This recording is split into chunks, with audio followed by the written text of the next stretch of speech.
This is going to be a two-part video because this chapter is super long, and there's a lot of stuff going on in it.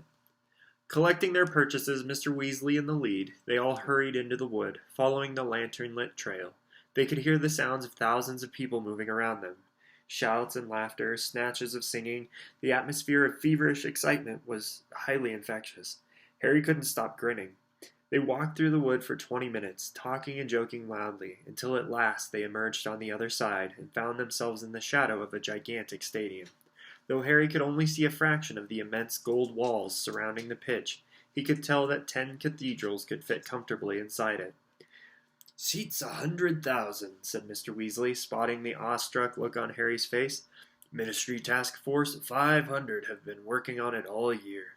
Muggle-repelling charms on every inch of it. Every time Muggles have gotten anywhere near here all year, they've suddenly remembered urgent appointments that had to dash away again. Bless them," he added fondly, leading the way towards the nearest entrance, which was already surrounded by a swarm of shouting witches and wizards. "Prime seats," said the Ministry Witch at the entrance when she checked their tickets. "Top box, straight upstairs, Arthur, and as high as you can go." The stairs into the stadium were carpeted in rich purple. They clambered upwards with the rest of the crowd, which slowly filtered away through the doors into the stands to their left and right. Mr. Weasley's party kept climbing, and at last they reached the top of the staircase, and found themselves in a small box set at the highest point of the stadium and situated exactly halfway between the golden goalposts. About 20 purple and gilt chairs stood in 2 rows here, and Harry, filing into the front seats with the Weasleys, looked down upon the scene the like of which he had never imagined. 100,000 witches and wizards were taking their places in the seats which rose in levels around the long oval pitch. Everything was suffused with a mysterious golden light that seemed to come from the stadium itself. The pitch looked smooth as velvet from their lofty position. At either end of the pitch stood 3 goal hoops, 50 feet high. Right opposite them, almost at Harry's eye level, was a gigantic blackboard. Gold writing kept dashing across it as though an invisible giant's hand was scrawling upon it and then wiping it off again. Watching it, Harry saw it was flashing advertisements across the pitch. "The Blue Bottle, a broom for all the family, safe, reliable, with a built-in anti-burglar buzzer. Mr. Scour's all-purpose magical mess remover, no pain, no stain. Galdrig's Wizardwear, London, Paris, Hogsmeade." Harry tore his eyes away from the sign and looked over his shoulder to see who else was sharing the box with them. So far it was empty, except for a tiny creature sitting in the second from last seat at the end of the row behind them. The creature, whose legs were so short they stuck out in front of it on the chair, was wearing a tea towel draped like a toga and had its face hidden in its hands. Yet those long, bat-like ears were oddly familiar. "Dobby?" said Harry incredulously. The tiny creature looked up and parted its fingers, revealing enormous brown eyes and a nose the exact size and shape of a large tomato. It wasn't Dobby. It was, however, unmistakably a house elf, as Harry's friend Dobby had been. Harry had set Dobby free from his old owners, the Malfoy family. Did Sir call me Dobby?" squeaked the elf curiously, from between its fingers. Its voice was higher even than Dobby's had been.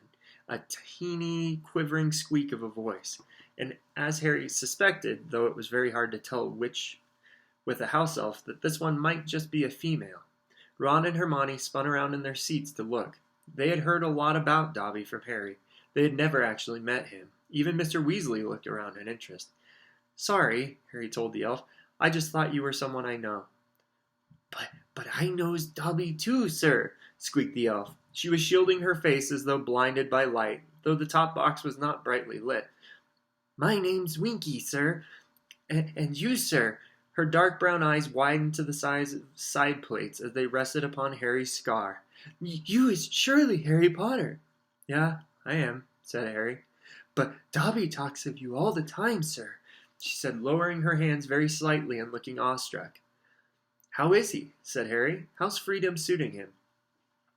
"Ah, sir," said Winky, shaking her head.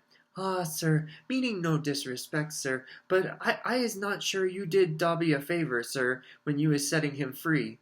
"Why?" said Harry, taken aback. "What's wrong with him?" "Freedom is going to Dobby's head, sir," said Winky sadly. Ideas above his station, sir. Can't get another position, sir. Why not? Said Harry. Winky lowered her voice in a half octave and whispered, He is wanting paying for his work, sir. Paying? Said Harry blankly. Well, why shouldn't he be paid? Winky looked horrified at the idea and closed her fingers slightly so that her face was half hidden again. House elves is not paid, sir, she said in a muffled squeak. No, no, no, I says to Dobby. I says, go find yourself a nice family and settle down, Dobby. He is getting all sorts of hijinks, sir. What is unbecoming to a house elf? You goes racketing around like this, Dobby, I says, and next thing I hear you's up in front of the Department of Regulation and Control of Magical Creatures, like some common goblin. Well, it's about time he had a bit of fun, said Harry. House elves is not supposed to have fun, Harry Potter, said Winky firmly, from behind her hands. House elves does what they is told. I is not liking heights at all, Harry Potter. She glanced towards the edge of the box and gulped. But my master sends me to the top box, and I comes, sir. Why's he sent you up here, if he knows you don't like heights, said Harry, frowning. Master wants me to save him a seat, Harry Potter. He is very busy, said Winky, tilting her head towards the empty space beside her. Winky is wishing she is back in Master's tent, Harry Potter, but Winky does what she is told. Winky is a good house elf. She gave the edge of the box another frightened look, and hid her hands completely again. Harry turned back to the others. So that's a house elf, Ron muttered. Weird things, aren't they? Dobby was weirder, said Harry fervently. Ron pulled out his omnioculars and started testing them, staring down into the crowd on the other side of the stadium. Wild, he said, twiddling the replay knob on the side. I can make that old bloke down there pick his nose again, and again, and again. Hermione, meanwhile, was skimming eagerly through her velvet-covered, tasseled program. A display from the team mascots will precede the match, she read aloud. Oh, that's always worth watching, said Mr. Weasley. National teams bring creatures from their native land. You know, to put on a bit of a show. The box filled gradually around them over the next half hour. Mr. Weasley kept shaking hands with people who were obviously very important wizards. Percy jumped to his feet so often that he looked as though he was trying to sit on a hedgehog. When Cornelius Fudge, the Minister of Magic himself, arrived, Percy bowed so low that his glasses fell off and shattered. Highly embarrassed, he repaired them with his wand and thereafter remained in his seat, throwing jealous looks at Harry, whom Cornelius Fudge had greeted like an old friend.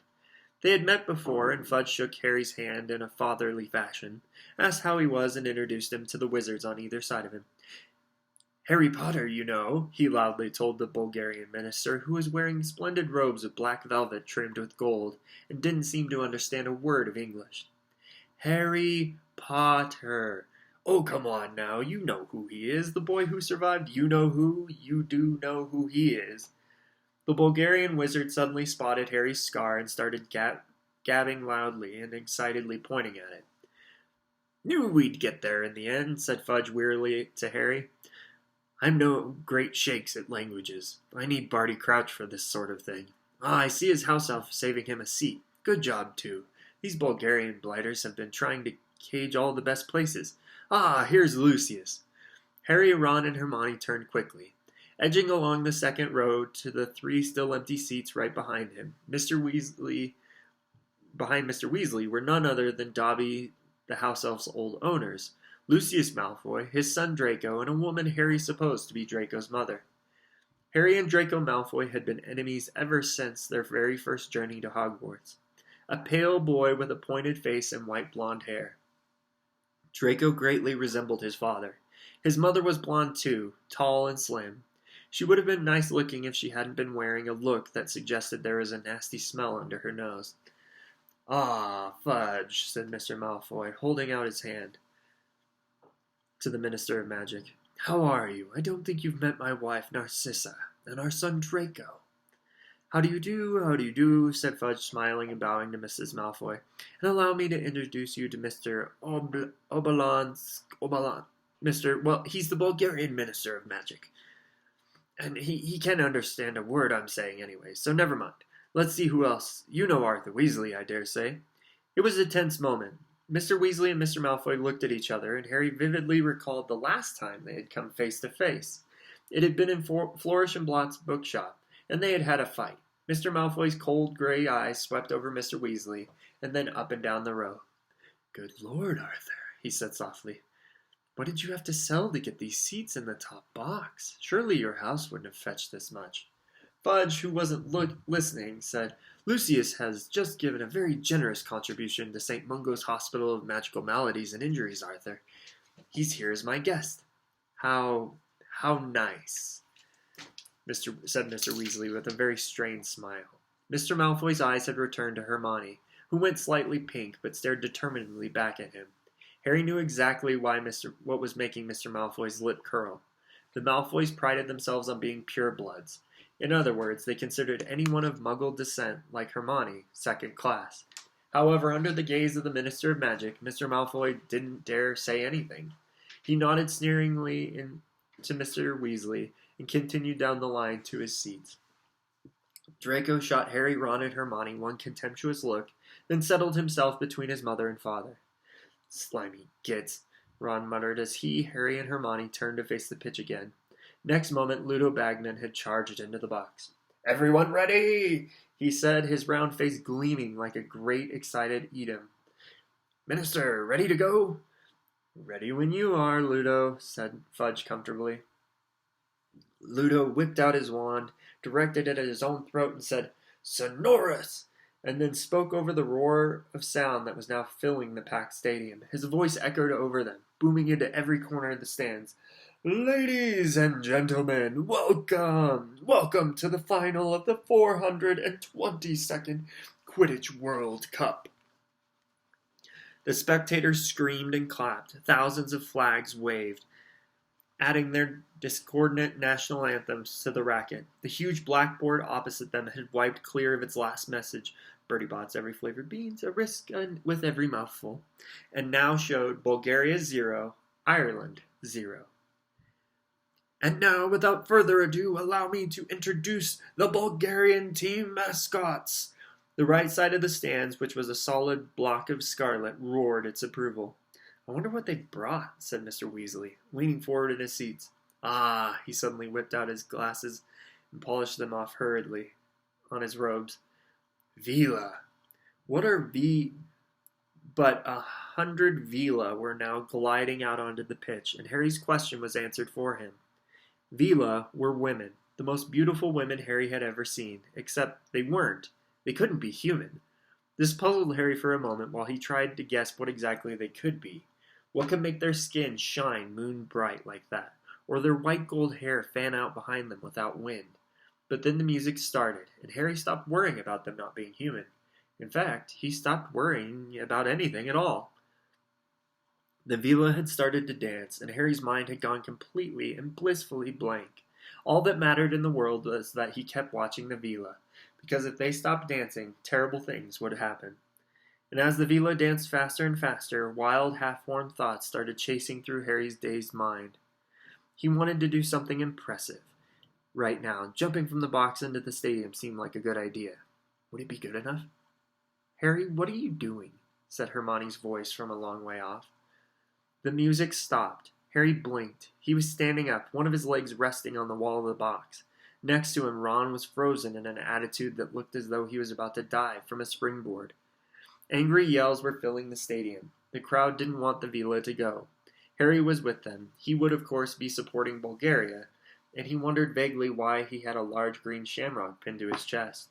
Ron, meanwhile, was absent-mindedly shredding the shamrocks from his hat. Mr. Weasley, smiling slightly, leaned over to Ron and tugged his hat out of his hands. "You'll be wanting that," he said, "once Ireland has had their say." "Huh?" said Ron, staring open-mouthed at the Vila, who were now lined up along one side of the pitch. Hermione made a loud tutting sound. She reached up and pulled Harry back into his seat. "Honestly," she said. "And now," roared Ludo Bagman's voice, "kindly put your wands in the air for the Irish national team mascots."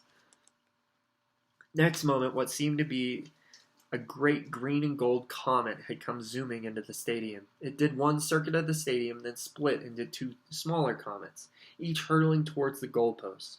A rainbow arced suddenly across the pitch, connecting the two balls of light. The crowd oohed and awed as though at a fireworks display. Now the rainbow faded and the balls of light reunited. So here we have everybody in the box. Over here you can see Harry looking through his binoculars, and behind him are Malfoy and his family, and down at the corner is Ludo Bagman. The two balls of light reunited and merged. They had formed a great shimmering shamrock, which rose up into the sky and began to soar over the stands. Something like golden rain seemed to be falling from it. "Excellent!" yelled Ron, as the shamrock soared over their heads and heavy gold coins rained from it, bouncing off their heads and seats. Squinting up at the shamrock, Harry realized that it was actually composed of thousands of tiny little bearded men with red waistcoats, each carrying a minute lamp of gold and green. "Leprechauns," said Mr. Weasley over the tumultuous applause of the crowd, many of whom were still fighting and rummaging around under their chairs to retrieve the gold. "There you go," Ron yelled happily, stuffing a fistful of gold coins into Harry's hand. "For the Omnioculars. Now you've got to buy me a Christmas present." The great shamrock dissolved, and the leprechauns drifted down onto the pitch on the opposite side of the villa, and settled themselves cross-legged to watch the match.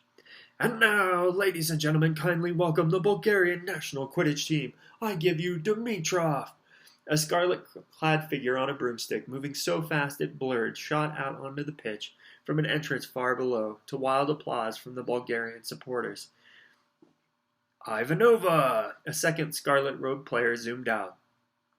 "Zogov, Levski, Volkanov, Volkov, and Krum!"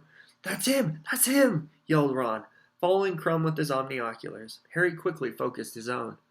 Victor Krum was thin, dark, and sallow-skinned, with a long curved nose and thick black eyebrows. He looked like an overgrown bird of prey. It was hard to believe he was only 18. "And now, please greet the Irish national Quidditch team," yelled Bagman. "Presenting Connolly, Ryan, Troy, Mullet, Moran, Quigley, and Lynch." 7 green blurs swept onto the pitch. Harry spun a small dial on the side of his omnioculars and slowed the players down enough to read the word Firebolt on each of their brooms, and see their names embroidered in silver across their backs. "And here, all the way from Egypt, our referee, acclaimed chair wizard of the International Association of Quidditch, Hassan Mustaf." A small and skinny wizard, completely bald but with a mustache to rival Uncle Vernon's, wearing robes of pure gold to match the stadium, strode out onto the pitch. A silver whistle was protruding from under his mustache, and he was carrying a large wooden crate under one arm, his broomstick under the other. Harry spun the speed dial on his omnioculars back to normal, watching closely as Mustafa mounted his broomstick and kicked the crate open. 4 balls burst into the air, the scarlet quaffle, the 2 black bludgers, and Harry saw it for the briefest moment before it sped out of sight, the minuscule winged golden snitch. With a sharp blast of his whistle, Mustafa shot into the air after the balls. And that is where we are going to stop for today, because that is the beginning of the match, and we will pick up with the match tomorrow. I will see you all then.